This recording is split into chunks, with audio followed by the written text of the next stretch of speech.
Hi guys, Robbo46 here, welcome yourselves back to MotoGP 21 on the Xbox Series X. Now today we're going to be going through the race results for MotoGP at Catalunya. So we're doing 100% race distance as Fabio Quartararo because he won at the previous race at Mugello, which is why we're using him here at Catalunya. So yeah, we're going to go through all three categories, Moto3, Moto2, MotoGP. So we won't be doing them in order that they ran on Sunday because to avoid a clash with F1, they ran MotoGP as the second race of the day as opposed to third. So it was Moto3, MotoGP and then Moto2. So we're not going to do that. We're going to do it in the normal order that they usually go. So Moto3, Moto2 and MotoGP to finish off. And yeah, it's this is definitely quite a difficult race around here at Catalunya on 100% race difficulty. The Suzuki of Alex Rins was just a pain in the ass the whole time. But yeah, Moto3, it was a very weird weekend. A very weird weekend in, well, especially in MotoGP, but we'll obviously get to that later on. Moto3, you had Rossi crash on the sighting lap to the grid, which was very, very strange. But yeah, Moto3 is always cracking race, absolute barnstormer, a big group fighting for the victory, which we do get quite often. So yeah, it was Ricardo Rossi who didn't start the race ready because he crashed when they were getting the grid ready. So he didn't start because his bike was too damaged. And yeah, but at the front it was good to see a lot of different riders out there. I mean, Pedro Acosta didn't have a great qualifying. He started down in I think it was 23rd or something like that. He qualified, so not ideal, but we know what he's like, and we've seen him win from starting in the pit before, and he put a good performance on and managed to fight his way through a lot of the field. And yeah, he's definitely, well, not just one for the future, but one for now as well. I think you know, if he can sort his qualifying out, then you know, he's going to win even more races than he already has. Because yeah, he's just super consistent. I know this is the second or third race now. He's yeah, not really done particularly well, you know, by his standards. But don't forget, he is a rookie. On the other hand, you had well, someone had to do 2 long lap penalties. Because, well, they cut turn 1 and 2. They took the shortcut, but the rule is if you do that, if you go off at turn 1 and 2 and you cut across, you have to lose at least a second on your lap time. And yeah, it was another talking point which we'll get to later, because it is a bit strange because some people that did lose time, but they still got a penalty anyway, because like I said, as the rule states, you must lose at least a second in that sector. If you don't, then they're going to penalise you, which is a little bit stupid, because if you lose time, you lose time. If you lose time, you're not gaining an advantage, so it's just a bit weird.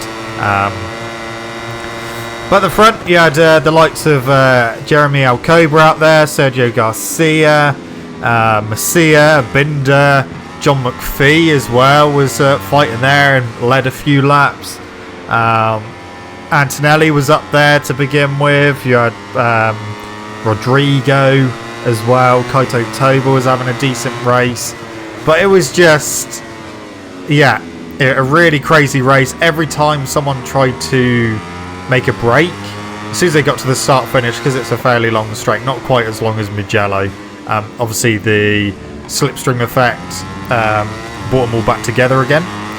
And then it was just, you know, some of the launches into turn 1, you're just thinking, how the hell have they got that stopped?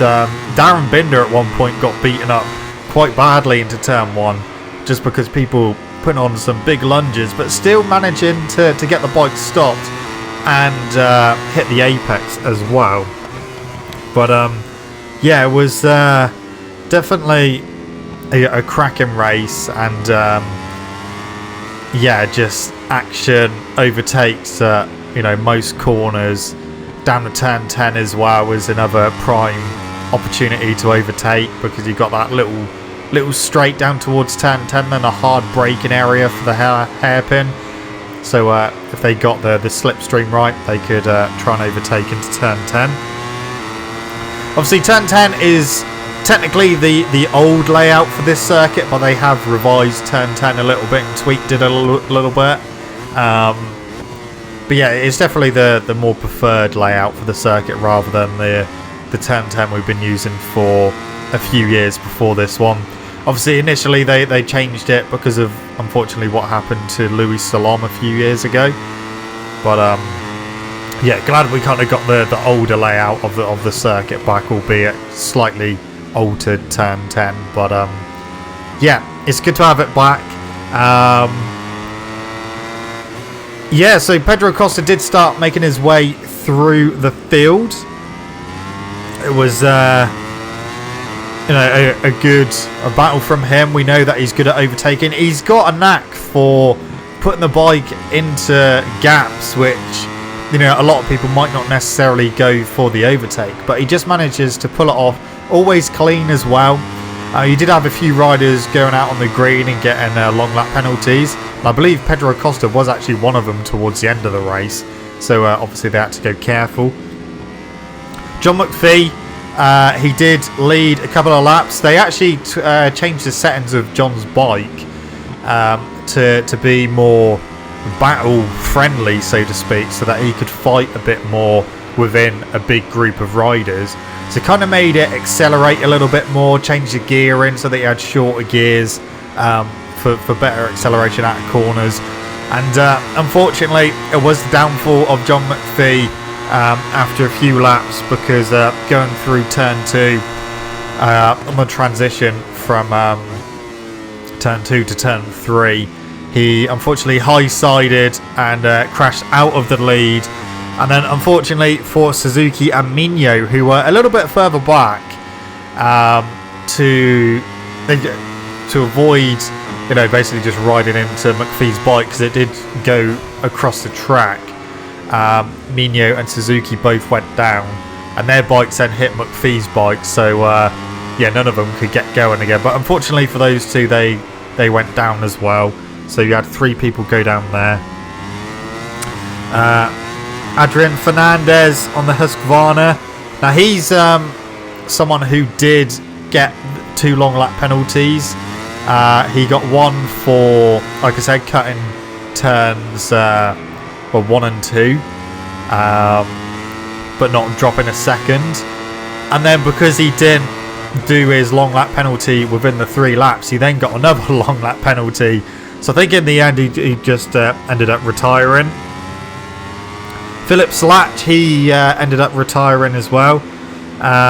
The 2 Leopards, we'll speak about them a little bit later on, but they both DNF'd along with Sasaki, and Guevara was the final DNF of the season. But back at the front, it was getting very heated, and very, very bizarre that Jeremy Alcoba was taking a very, very wide line through the penultimate corner, actually 3 corners from the end, because he knew that he didn't want to lead out the final corner onto the start-finish straight, because we saw people go from the lead down to about 10th place by turn 1 because of all the slipstreaming.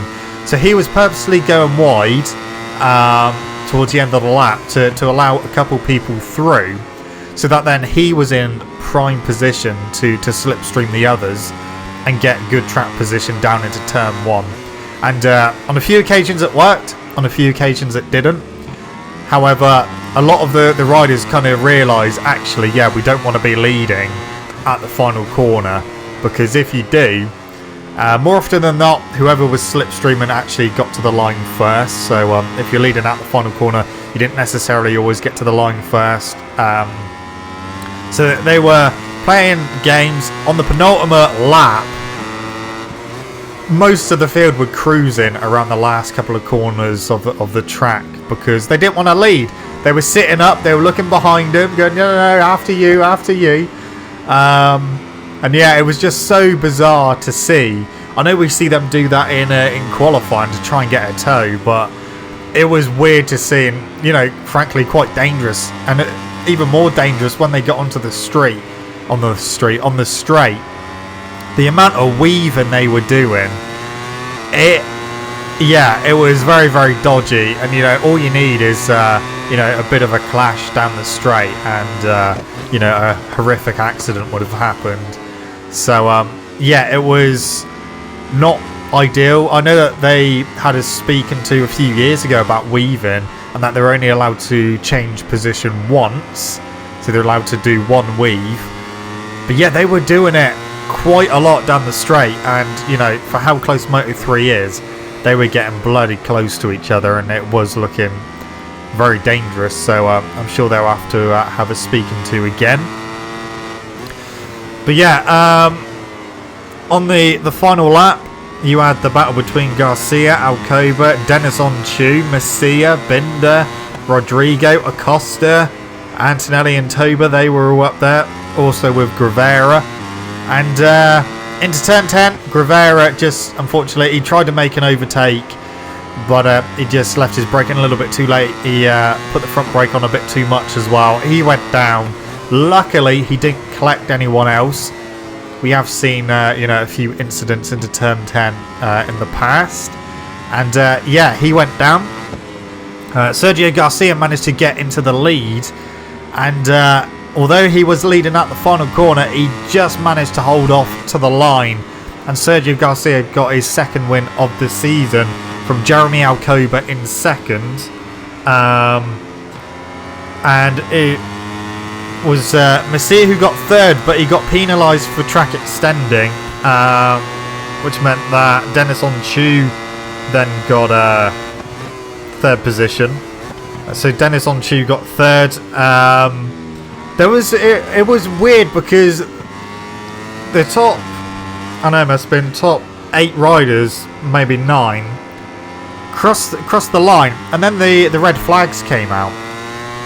The red flags came out because there was quite a nasty incident between the 2 Leopard riders and also Sasaki.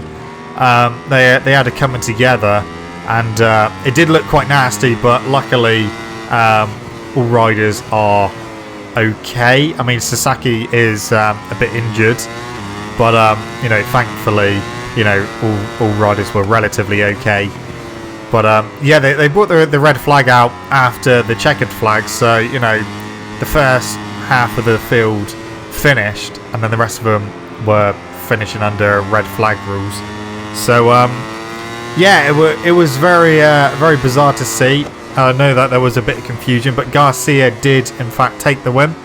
Jeremy Alcoba did take second. Dennis Onchu was third. Messia was fourth. Darren Binder was fifth. Gabriel Rodrigo was sixth. Then you have Pedro Acosta, who ended up in 7th place.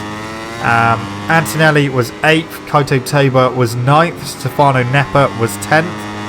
Finati was 11th. He actually led at one point, and he ended up down in 11th.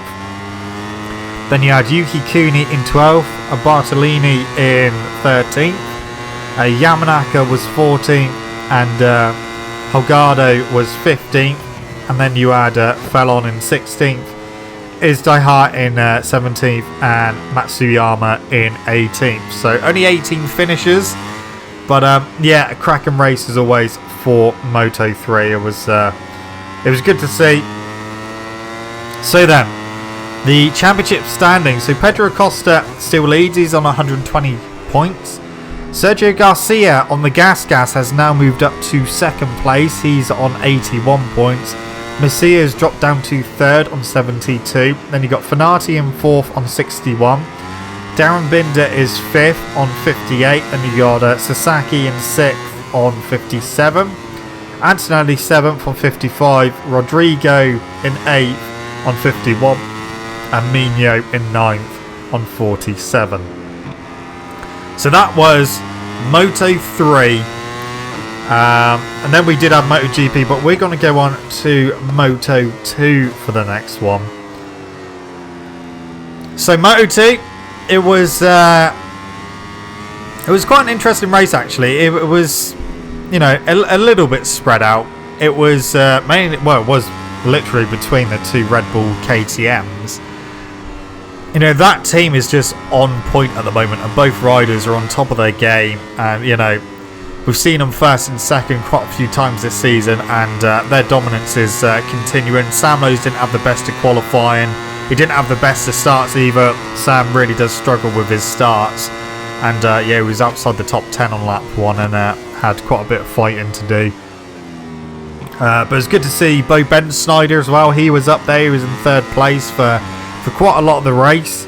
But yeah, it was between Gardner and Fernandez. Gardner was leading for a bit, with Fernandez following him very, very closely. You had Augusto Fernandez in 3rd for a little bit, and then Xavi Vierge came through.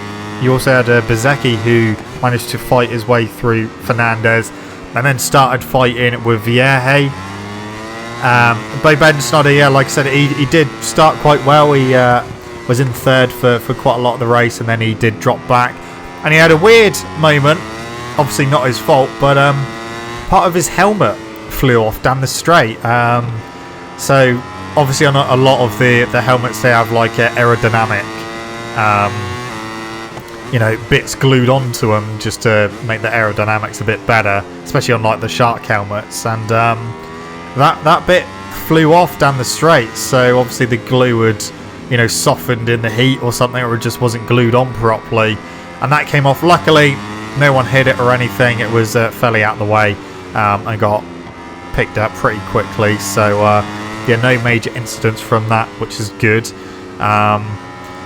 But yeah, he did start dropping back a little bit once the tyres started going off. He did start struggling. Obviously Bo Bendsnyder is quite a tall rider, so when those tyres start going off, obviously he's going to wear those tyres out a bit more than some of the smaller riders as well.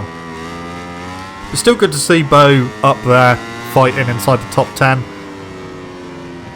A bit further back, you had Albert Arenas trying to make up a few positions. You had Ayagura, who was having a really good race as well. He was well inside the top 10, you know, another rookie. Aaron Canet was fighting with Sam Lowe's before Aaron Canet unfortunately went down.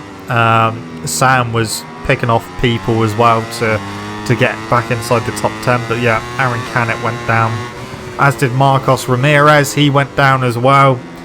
Dalla Porta, not really getting easier for him at the moment. He unfortunately went down as well. Yeah, Ayagura, unfortunately, he was looking really good, but unfortunately with 3 laps to go, he unfortunately crashed out of the race as well. Cameron Beaubier not having the best of weekends, same as Jake Dixon, kind of struggling with pace a little bit. Lorenzo Baldassare, you know, quite far down on the MV Agusta. Just something isn't quite working with Baldassare at the moment and that MV Agusta. Especially his teammate just missed out on the points, Simone Corsi. He was, you know, battling for the last point scoring position. But yeah, interesting race. So Fernandez did then take the lead off of Gardner, and Fernandez led for a little bit. Gardner followed, and it looked like at one point that Raul Fernandez was going to start pulling away, but yeah, he didn't. Gardner managed to cling on to him and then make a really good overtake down into turn 1, shoved up the inside, and he then managed to pull away. Once the tyres started going off, I think Raul Fernandez just struggled to keep his pace as it was, and Gardner was able just to ease away a little bit and managed to get that gap over 1 second. And it was Another win for Remy Gardner, 2 on the bounce for the Australian. Of course, he has just signed a deal to move up to MotoGP in the Tech 3 KTM squad for next season. And I don't think it'll be too long until they get Raul Fernandez to sign as well to join him in that Tech 3 KTM squad, because it's not looking like Lecuona or Petrucci are going to be keeping their rides. So, yeah, we're going to have two new rookies in MotoGP next year in the form of Remy Gardner and Raul Fernandez. But obviously we're still waiting for that confirmation of Raul Fernandez to move up. There is rumours that Yamaha are trying to poach him from KTM by kind of throwing a lot of money at him. But we'll have to wait and see what happens with that.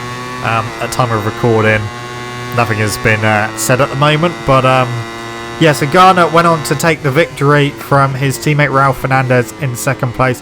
Vierge had a bit of a battle with Marco Bezzecchi, but didn't manage to get the better of him to take third place. Bezzecchi got fourth. Then you had Augusto Fernandez in fifth, Bo Ben Snyder sixth, Sam Lowes in seventh.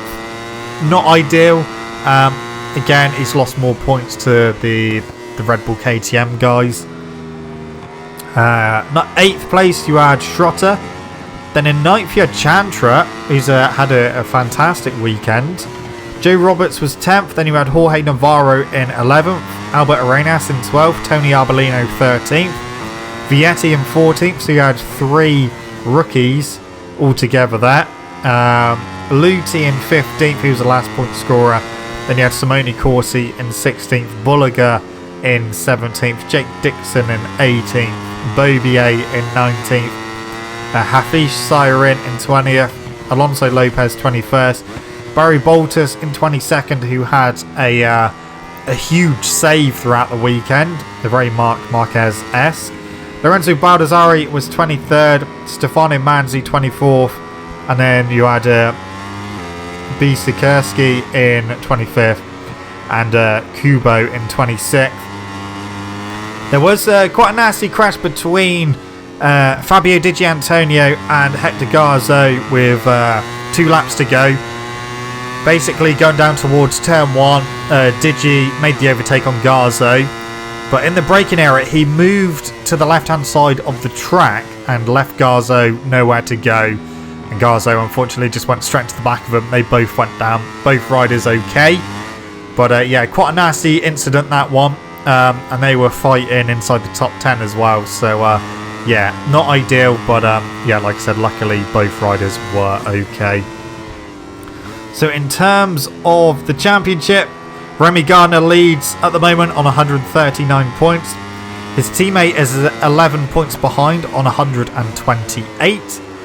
Then you got Marco Bezzecchi in third on 101. He's 38 points behind. Sam Lowes in fourth. He's on 75 points. He's 64 behind. Then you got Digi in fifth. He's 60 on 60 points, 79 points behind. Joe Roberts is in sixth on 50 points. He's 89 points behind. Then you got Marcel Schrotter in seventh on 49 points. He's 90 points behind. Vierge has moved up 3 positions. He's 8th now with 42 points, 97 points behind. And then Ayogura has dropped down to 9th place on 39 points. He's 100 points behind. So that is Moto2. Like I said, it was a fairly interesting race, especially between the 2 teammates out front. But yeah, they're looking very, very strong, the 2 Red Bull KTMs, and I think it's going to take something special to stop them at the moment. They're in the groove. They've got the best out of their bikes. They've got the best out of themselves at the moment, and they're getting the better of everyone else in the paddock in Moto2. So yeah, it'd be interesting to see what happens at the next race. Now then, MotoGP. And there's going to be a bit more controversy in... well, there was more controversy in this race, to be fair. Right at the beginning, on the warm-up lap, Jorge Martin crashed at turn 5, which is literally the corner we're getting to now. Yeah, bizarre crash. Just kind of high-sided through there. Very, very weird. But he then couldn't take up his grid position. He had to start from pit lane, which obviously is not ideal. So it's Fabio Quartararo on pole position here, looking immaculate in qualifying, and looking like he was going to be the one to beat. But from the get-go, it was Jack Miller. I mean, I tell you what, the Yamahas do get off the line well now that they've got the launch device on both front and rear of the bike. Because Quartararo got a fantastic start again, just like at Mugello. Jack Miller just managed to outbrake him down to turn 1 to take the initial lead. And then a few mistakes were made by Quartararo on the opening lap, and people started picking him off, and at one point he actually dropped down to like 5th place, so not where he wanted to be. Miguel Oliveira, he managed to slot himself into 2nd place with Zarco as well in 3rd. And Miguel Oliveira managed to get his way past Jack Miller and get into the lead. And he actually pulled away from Jack Miller. He managed to get the gap over a second at one point. And, Zarco started going back a little bit and lost a few positions. You had Joan Mir as well having a better race. I should say as well, Alex Rins was not able to race because he had an accident while cycling. Basically, he was cycling, doing a lap of the track on his bicycle, was on his phone, and he crashed into the back of a Dorna van, which isn't ideal, so he was ruled out of the race. 80% chance that he's going to be back for Sachsenring, but you never know. He won't be 100% fit anyway, but just another reason not to go on your phone no matter what you're in control of, whether it's a bicycle or any other vehicle. Just don't do it. It's not worth it. So yeah, no second Suzuki. There was talks that maybe Sylvain Guintoli was gonna, step in to replace Rins, but Guintoli, he has got the mammoth task of trying to win the Le Mans 24-hour this coming weekend for Suzuki. So yeah, they gave him the weekend off, and he was doing more broadcasting with BT Sport. So yeah, just the one Suzuki out there. Marc Marquez, he tried his tactic again in qualifying by trying to get a toe off someone. He tried to follow Jack Miller, but he couldn't quite put in the time that he needed to. He was actually beaten into QT by Jack Miller and his own teammate, Pol Espargaro. So Marquez didn't manage to make it through to Q2 this time. So yeah, not the best of qualifying, but he had a pretty decent race. He was looking a bit more confident, was making some good overtakes. He did have issues with Alicia Spargaro. That Aprilia, that got into 3rd place at one point and was looking very, very strong. He did drop back a little bit. He had a battle with Marquez, and we've seen the Aprilia in the past, when they've been in a battle with Marquez. As soon as Marquez makes the overtake, that's it. He doesn't see him again. But Elise managed to get the better of Marquez and managed to get back in front of him, fight back. And that Aprilia, it is definitely coming on quite nicely. It's still quite slow on the straights, but not as slow as Franco Morbidelli's Yamaha. You saw Marquez just blast past it on the straight, so nothing wrong with the speed of the Honda. But yeah, Honda are definitely in trouble at the moment, and unfortunately that's what happens when you build your motorcycle for one rider, and they can't ride it at the moment because they're not fully fit, so they can't get the best out of it. And the other riders are struggling as well. Nakagami has, he's had a few rounds where he's done okay, or had some decent results, but not that consistent at the moment. And the struggle for HRC continues in MotoGP. Anyway, Quartararo, he managed to fight his way back up to 2nd place, and then he managed to close down Miguel Oliveira. The gap was over a second at one point, but then he managed to get it back down, and he then managed to overtake Oliveira, but he couldn't get away. Oliveira stuck to him. The KTM rider was looking very, very good, and the KTM was looking good.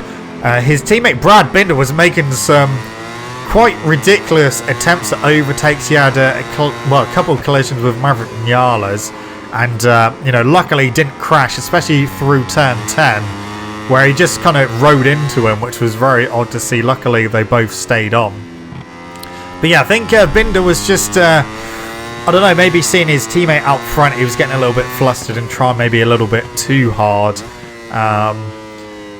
But yeah, it was definitely, a good outing for KTM on the whole. Not necessarily for the Tech 3 KTMs, because unfortunately both of them did crash out. Pol Espargaro, he was the first rider to crash out on the Repsol Honda, so not a good day at the office for him. Danilo Petrucci was the second rider to crash out on the Tech 3 KTM. Marc Marquez, his third DNF in a row, he crashed out in turn 10. Turn 10 has caught quite a few people out of the weekend, and Marc Marquez was one of them. He went a little bit wide and just lost the front. Down he went, and he couldn't save it. Obviously, he's still not fully fit. His arm's still giving him some issues, and he wasn't able to do one of his heroic saves, and he went down, and that was his race done. So both Repsol Hondas out of the race.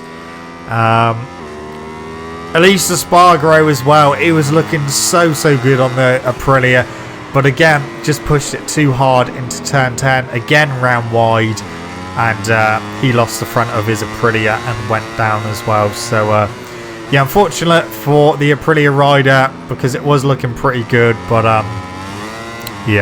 he unfortunately went down. Valentino Rossi, his weekend was going okay. He had a better qualifying. He went straight through to Q2, but unfortunately crashed at the beginning of Q2 and didn't really set the kind of lap time that he needed to, so qualified down in 11th place. He was another victim of turn 10. He unfortunately lost the front as well and went down. So it goes from bad to worse for Rossi at the moment. It's really bizarre to see two humongous names in the sport, Marquez and Rossi, really struggling at the moment.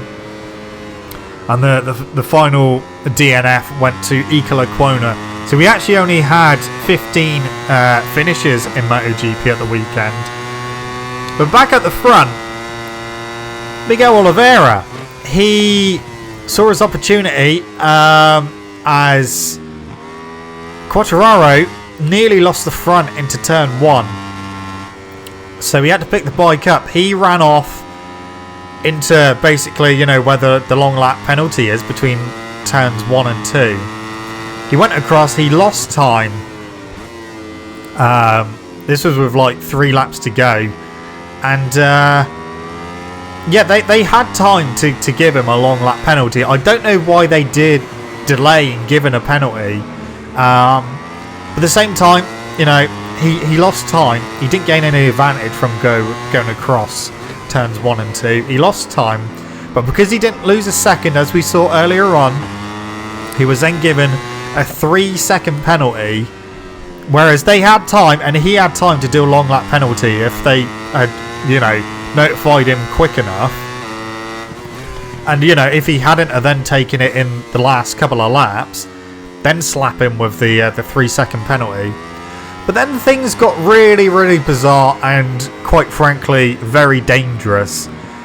We're not entirely sure what actually happened. I don't know why Dorna has just not, put out the footage of Quartararo's onboard camera. The onboard one being, mounted on the dashboard looking at the rider. Because all of a sudden, Quartararo's leathers were unzipped. And he had a rummage around and basically took his chest protector off, and that then went on the track. And then he went on to complete the race with his leathers undone. It's bizarre. Never seen anything like that ever. After the race you'll see him, unzip or whatever. But during a race, that was just so bizarre to see. I mean, like I said, we didn't really see if they unzipped gradually when he was on the bike. It's very rare that does happen, because obviously they zip it up and then they tuck the zip under a bit of Velcro so that, that doesn't happen. I know sometimes that bit of Velcro does come undone and flap around a bit. But yeah, never seen anyone's levers come fully unzipped during a race, whether he was getting uncomfortable, but it's still something you shouldn't do, because if he had then gone down, and we'd already seen him lose the front but luckily not go down, if he had then, you know, lost the front and gone down with his levers unzipped, it doesn't even, you know, you can't even begin to imagine what kind of damage that would have done, especially if he landed on his front. That would have been a horrific injury. And, you know, after what happened at Mugello to poor De Pasquier, it's just, you know, it's not good. And yeah, the officials should have given him the black flag, because you can't ride at 200 miles an hour with your levers unzipped. If he lost the front into turn 1 like here, then yeah, the levers won't protect you if they are undone, because they're not designed to be crashed whilst undone. And obviously he'd lost his chest protector as well, which is even worse. So yeah, it is bizarre. He doesn't know what happened, but we did see the onboard of him rummaging around to get his chest protector, and then it flew out. But yeah, we just Dorna do have the footage of the onboard camera, so we could see whether the zip did in fact gradually work its way down, because from the onboard footage it wasn't the fact that, you know, the zip came apart like sometimes it does on like rucksacks or something when you overstuff it and you know, the zip splits. Basically that didn't happen. The actual part of the zip that you pull up and down to, you know, unzip and that was at the bottom, so it had unzipped. But whether Quartararo had done it himself or it had just in fact come unzipped, it was just bizarre to see, and very, very dangerous, like I said, because yeah, if he had gone down, he would have had some serious injuries. So yeah, not only did he get the 3-second penalty for not losing enough time through turns 1 and 2, quite a lot later on, after quite a lot of backlash from fans and everything, Race Direction then decided to give him an extra 3-second penalty. So Quartararo in the end got a 6-second penalty, which then dropped him back through the order in the evening. I don't know why they didn't think quick enough, because let's be funny, or let's be honest, Race Direction are quick enough to give people time penalties for exceeding track limits or getting people to drop a position, or, you know, after the race putting them back 1 position because, you know, they literally went on the green by like a millimetre or something. But when a rider is literally, you know, putting their lives at risk, they don't really react until, you know, hours after the race had finished, which is just, I don't really know what they're doing, to be honest. I mean, it clearly says in the rule book that all the protective equipment must be worn correctly, the levers must be zipped up, and all this. So it's written in the rules. But yeah, Race Direction got it horribly, horribly wrong. But yeah, like I said, they're quick enough to pounce on things which don't really matter. But when it comes to something quite serious, they just, I don't know, their brain melts or something. But yeah, Miguel Oliveira did go on to take the win. So KTM's first victory of the season, Oliveira's first victory of the season. They have got a new chassis which you know, proved to work very, very well around Catalonia. And it was good to see them come back and you know, take a win. Johan Zarco was the top Ducati. He got 2nd position. He was catching Oliveira, but maybe needed 1 more lap to be able to take the win. Because of Quartararo's antics and penalties, Jack Miller then completed the podium in 3rd place. Then you had Joan Mir in 4th, Vinales in 5th. Quartararo got 6th place after his penalties taken in consideration. That's the final updated standings. Bagnaia was 7th, Brad Binder 8th, Morbidelli was 9th, Bastianini was 10th, Alex Marquez was the top Honda. He was 11th. Luca Marini was 12th. Nakagami was 13th, and he had to take 2 long lap penalties as well. Jorge Martin managed to get 14th, and Lorenzo Savadori was 15th place. So literally only 15 finishers. So everyone who finished got at least 1 point in the championship standings. Let's look at the championship standings after all that drama in the race. Zarco still leads, but he's only got a 14-point lead over Zarco now. He's in second. Jack Miller is third, 25 points behind, so a whole race win's worth of points. And you've got Bagnaia in fourth, he's 27 points behind. Mir is in fifth, 37 points behind. Vinales is sixth, 40 points behind. Oliveira is now seventh, 61 points behind. Alicia Spiger is eighth, 71 points behind. Binder is ninth, 72 points behind. And Morbidelli is 10th, 75 points behind. But anyway, guys, that is it from me. Thank you so much for watching. Don't forget to leave us a video, a like if you enjoyed it. Subscribe to the channel for more content. I shall see you guys in the next video. Next time we do a long race, I will be using Miguel Oliveira. So, yeah, take care, guys. Look after yourselves. And, yeah, don't forget to wash your hands. I'll see you guys next time. See you!